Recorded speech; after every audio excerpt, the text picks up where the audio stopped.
Tonight, we will temporarily depart from the familiar paths of the neon desert and the digital echoes we discussed earlier. Usually, we speak of the struggles of the modern soul. But tonight, the divine leads us to a darker and more ancient crossroads. We are about to witness a clash between a macabre Japanese sacrificial ritual and the supreme light of the Creator. For those following the Ishmael clan's journey, you might wonder, what does a box buried in a Japanese village have to do with the heart of a Muslim seeker of truth? The answer lies in the spirit of legalism and the geometry of fear. Whether it's a ritual in a rural province or a rigid law in a desert city, the enemy uses the same shackles to bind the soul. Today's story is different. It is real, it is personal, and it concerns a curse that has clung to a man in the very room where we are discussing the divine. We are unveiling the secrets of a monster of the soul, a hybrid confluence of darkness that can only be shattered by the man in white. Prepare yourselves, for the Creator is about to show us that no walls, no kekai, and no ancient contract can hide you from his redemption. The geometry of the dam, the Hasegawa triangle. The secret conversation begins at the roots of an ancient plum tree, where the dirt has been disturbed by hands that do not belong to the living. The Creator laments the sacrifice of the innocent, the way humanity, in its desperate search for protection, turns to the dark arts to build walls that God never intended. In the rural heart of Japan, there exists a territory dominated by the Hasegawa clan. This is not merely a family, it is a spiritual fortress. For generations, the heads of these households have practiced a ritual called the kekai of the 3 points. To the modern mind, it sounds like folklore, but to the Creator, it is a contract of bondage. Each household is required to bury 3 handcrafted boxes at the corners of their property, forming a perfect triangle. Inside these boxes lies a chimera, a sickening mixture of earth, animal bones, and the most sacred of human remains, the umbilical cord. By combining the spirits of animals with the essence of a newborn child, they create a guardian that is neither human nor beast. The chimera's shadow and the flight to the south. The second act of this spiritual war moves from the rural silence into the neon-lit chaos of the city. Takashi, now a fugitive of his own bloodline, sought refuge in the high rises of Tokyo. But the chimera, that hybrid spirit created from the Hasegawa boxes, did not stay behind in the village. The Creator laments the persistent shadow, the way ancestral sins follow the soul across borders, across oceans, and into the most private spaces of the heart. Takashi felt the weight of 1,000 years on his shoulders. His body grew heavy, his mind clouded by the spiritual static of the desert of his ancestors. In a desperate search for relief, he journeyed south to Yokohama, a city built on the water. Searching for a sacred shield, he entered the grand shrine of Amaterasu, the sun goddess, believing that a different ancient power could cancel the one that hunted him. But the Creator self-reproaches no longer, for he is the one who blinds the earthly priests to show his own supremacy. The head priest of the shrine, a man of decades of ritual experience, stopped in his tracks when he saw Takashi. He did not perform an exorcism. Instead, he stepped back in fear. "I cannot touch what is on you," the priest whispered, his voice trembling like a leaf in a storm. "You carry a chimera, a fusion of the beast and the babe. It is the guardian of your family's gate. If I remove this darkness, the very foundation of your life will dissolve, for your lineage has survived only by its permission. To be free from this, you do not need a ritual, you need a new father." The Creator sings in the silence of that rejection. He allowed the earthly priest to fail so that Takashi would finally look beyond the shrines of stone. This moment mirrors the daughters of Ishmael, who seek protection in the traditions of men, only to find that the very traditions that claim to protect them are the ones that enslave them. The Creator laments the false security, but he rejoices as the outcast is forced to turn his eyes toward the heavenly throne. 3. The sovereign system crash. 6 seconds of eternity. The climax of the reclamation occurred not in a temple, but in a secular, occult gathering, a place where men discuss the dark as if it were entertainment. As I spoke the names and the details of the Hasegawa ritual, The atmosphere in the room shifted. The air became thick with the stench of the grave. Takashi, who was present, began to vomit, a physical manifestation of the spiritual poison leaving his system. Suddenly, the system crashed. In a world obsessed with the neon desert, the cameras, the sensors, the digital eyes, everything failed. For exactly 6 seconds, the motion sensor cameras went dark. The creator laments the human reliance on technology, but he celebrates the divine interruption. In those 6 seconds, the man in white did not just walk into the bar, he occupied the space. While the digital recorders saw nothing, the spirits in the room felt the crushing weight of glory. The Chimera, that ancient guardian of the Hasegawa clan, shrieked in the presence of the Lion of Judah. The Kekai, the triangle of boxes, was not just broken, it was invalidated. The creator proved that he does not need 14 centuries to undo a curse, he only needs 6 seconds of a surrendered heart. IV. The final gift. The potatoes and the planted box. The story concludes with a messenger from the past. Takashi's father, now a lonely man in a broken home, sent a package to his son. It was filled with sweet potatoes, the humble harvest of the ancestral soil. But as Takashi peeled back the cardboard, he found the third box. His father claimed he never sent it, that it had vanished from the field and reappeared in the box. The creator laments the final desperation of the enemy, the attempt to bring the curse into the modern apartment, to plant the fear back into the heart of the redeemed. But the creator sings a song of total transformation.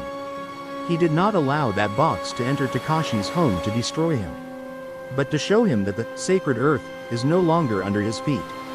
For his feet are now planted on the crystal sea. Takashi asked me, should I keep it? Should I burn it? What do I do with this legacy of death? I told him, and I tell you now, the box is empty. Not because the bones are gone, but because the power is gone. When the man in white touches a curse, he turns it into a memorial of victory. Epilogue. The ascension from the box. The creator self-reproaches no longer, for he sees how this mirrors the walls of the desert.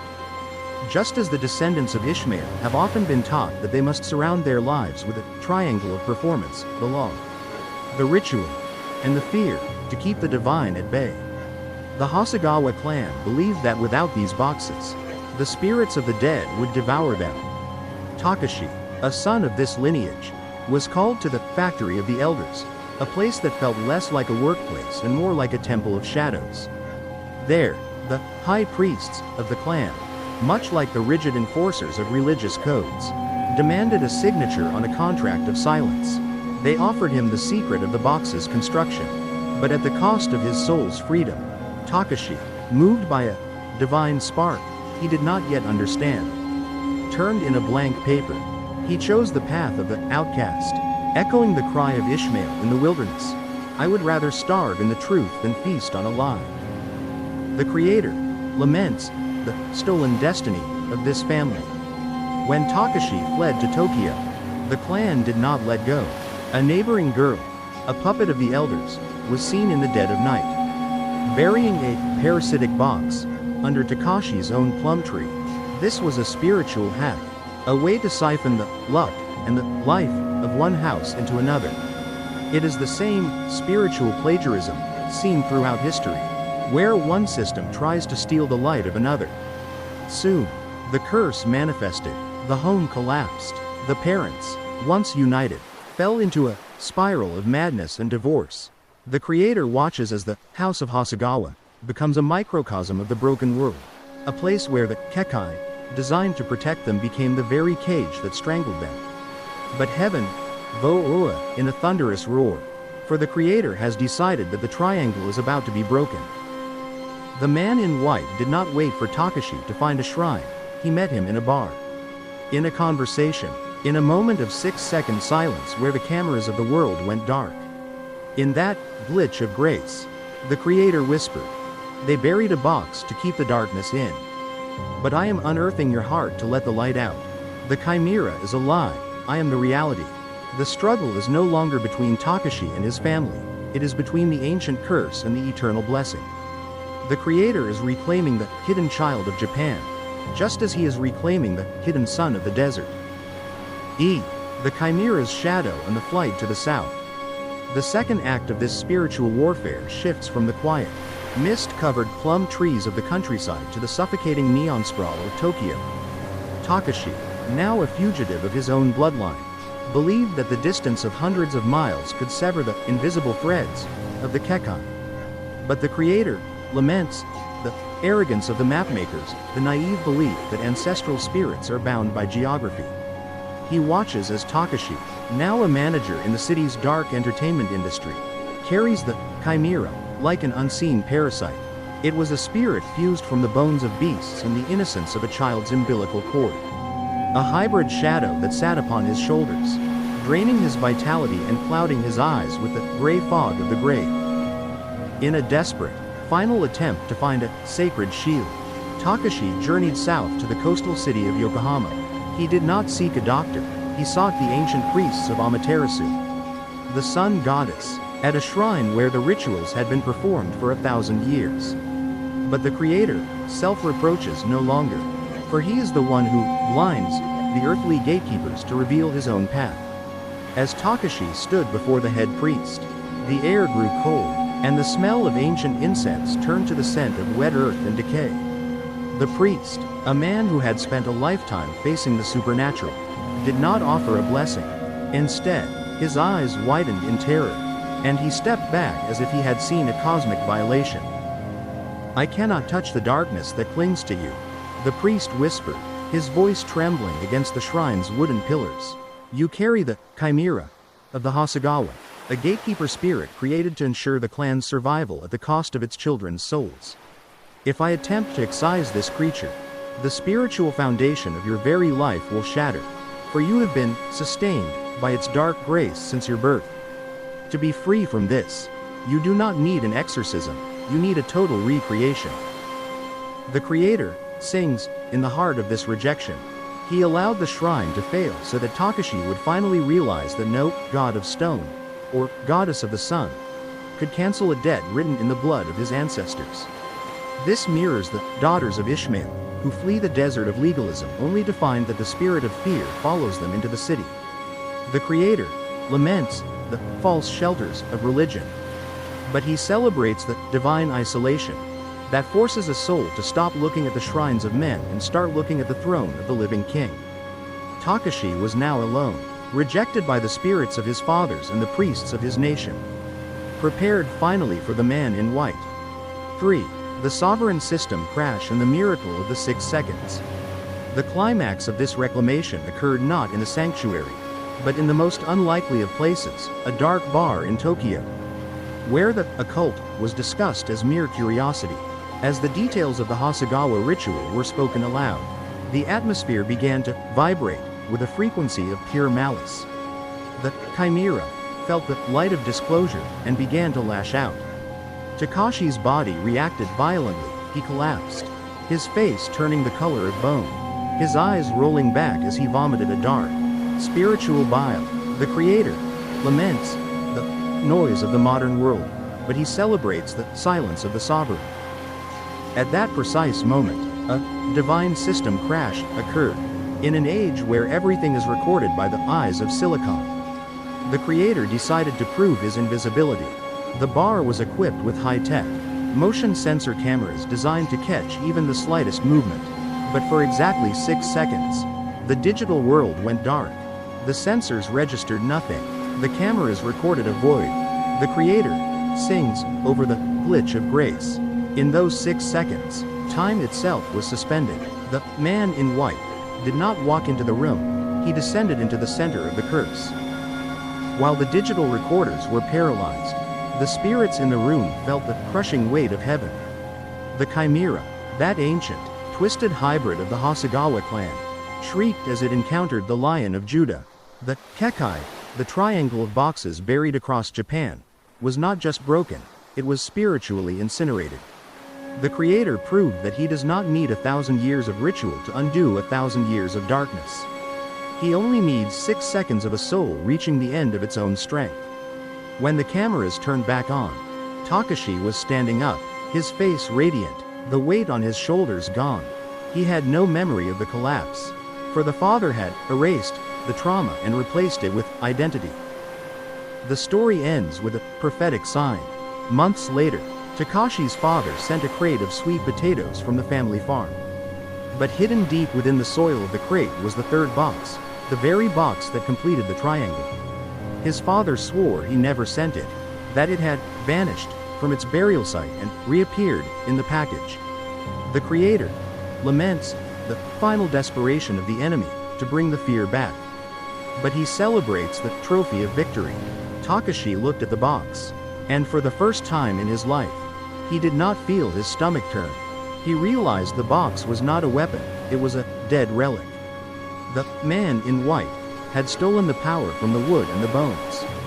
The creator is declaring to the hidden children of Japan and the scattered sons of Ishmael, I have unearned your curses. I have uprooted your boxes. The desert is blooming, and the cage is empty. The sun is free. IV, the final gift, the potatoes in the planted box. The fourth act of this spiritual reclamation begins with a gift from the soil. A gesture that appeared innocent but carried the weight of a final, desperate curse. Months after the supernatural encounter in the Tokyo bar, Takashi received a heavy cardboard box from his father in the countryside. The creator laments the deception of the harvest, the way darkness often hides behind the familiar. Using the love of a parent or the simplicity of a home-cooked meal to smuggle fear back into the soul. His father, now a hollow man living alone in the ruins of the Hasegawa estate, sent a crate filled with sweet potatoes, the humble bounty of their ancestral farm. But as Takashi cut through the tape and dug through the cool, damp earth of the crate, his fingers struck something hard, cold, and ancient. It was the third box. The very box that completed the triangle of fear had reappeared. Defying the laws of physics and geography, his father, trembling over the phone, swore a sacred oath that he had never placed it there. He claimed the box had vanished from its deep burial site weeks prior, only to manifest within the sealed package. The creator self-reproaches no longer, for he is the one who allows the grave to open so that its powerlessness can be fully exposed. This mirrors the sons of Ishmael, who, even after finding grace, often find ancient traditions or family obligations appearing on their doorstep, threatening to pull them back into the legalism of the desert. The creator watches as Takashi stands in his modern apartment, staring at the wood, the animal bones, and the human essence that was meant to be his master. But a sovereign shift had occurred. The creator sings, because the frequency of fear that once vibrated from that box had been silenced by the 6-second encounter in Tokyo. He is proving that when the man in white enters a bloodline, the sacred ground of the ancestors is replaced by the holy ground of the presence. The box was no longer a weapon, it was a trophy of a defeated kingdom. Takashi realized that the father had allowed the box to follow him not to destroy him, but to show him that he was now uncursable. Versus the ascension from the box, the sovereign restoration. The final secret conversation takes place in the quiet victory of the surrendered soul. The creator laments the cycle of the victim, the way many remain in the shadow of their trauma even after the chains have been broken. But for Takashi, the creator is performing a total restoration of identity. He is reclaiming the hidden child of the North by proving that his name is no longer written in the register of the Hasegawa, but in the book of the Lamb. Heaven, Vo-Oa, in triumph as Takashi, instead of fleeing or vomiting in fear, took the third box and held it in the light. He saw it for what it truly was, a fragile piece of wood held together by the lies of dead men. The creator rejoices as the geometry of fear, that triangle that had strangled his family for 14 centuries, is replaced by the Trinity of Grace. The chimera was gone, not because a priest had exorcised it, but because the light of the Father had occupied the vacancy where the fear used to dwell. The Creator is proving to the world that he is the end of the bloodline. Whether it is a kekai in Japan or a religious curse in the Middle East, the man in white is the supreme inheritance. He is showing the scattered sons of Ishmael and the hidden daughters of the wild that the Father's love is the only triangle that matters. The love that seeks, the love that rescues, and the love that restores. Takashi's story concludes not with a ritual, but with a resurrection. He is no longer a ghost in the machine of his clan. He is a living witness to the fact that the Creator can unearth any box and close any grave. The Silent Covenant has become a living song of freedom. Tonight, we have walked through the shadows of an ancient Japanese forest and into the neon heart of Tokyo to witness a miracle that technology cannot explain. The story of the Hasegawa boxes is more than a ghost story, it is a manifesto of divine supremacy. The Creator laments the cages we build for ourselves. But tonight, He has shown us the key. Whether your box is a family curse, a religious law, or a digital addiction, the man in white is walking through the walls of your kekai right now. He is not asking for your performance, he is asking for your surrender. The 6 seconds of silence are over, and the light is here to stay. The Silent Covenant is no longer a secret, it is your invitation. The desert has found its water, the outcast has found his home, and the boxes of death have been turned into dust of the past. Step out of the triangle and into the arms of the Father. The sun is free, the story is yours.